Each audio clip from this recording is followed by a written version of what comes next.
నా పేరు GK Sanjeev sir.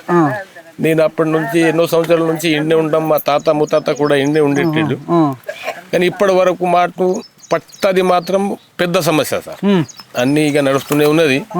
ఇంతకు ముందు మేము కేసీఆర్ గవర్నమెంట్ ఉన్నప్పుడు కూడా అతను కూడా అన్నాడు, నేను ఏజెన్సీ ప్రాంతంలో ఉన్న వాళ్ళకు కూడా పట్టాలు ఇప్పిస్తా, ఏదో పహాని నక్కలు ఇప్పిస్తా అని అతను కూడా అన్నాడు.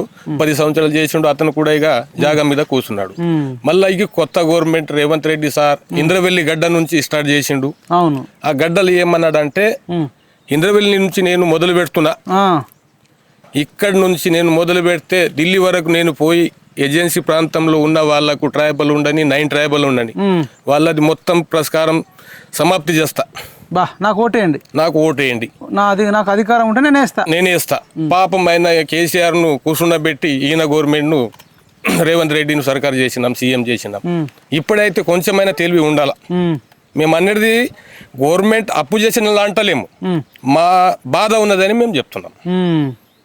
ఇంతకు ముందు ఏమన్నాడు, నేను జాబ్ కార్డు ఉన్న వాళ్ళకు కూడా 6,000 ఇస్తా, వాళ్ళకు పట్ట వాళ్ళకు 12,000 ఎకరానికి ఇస్తున్నాం కదా, ఈ కూలి వాళ్ళకు కూడా 12,000 9,000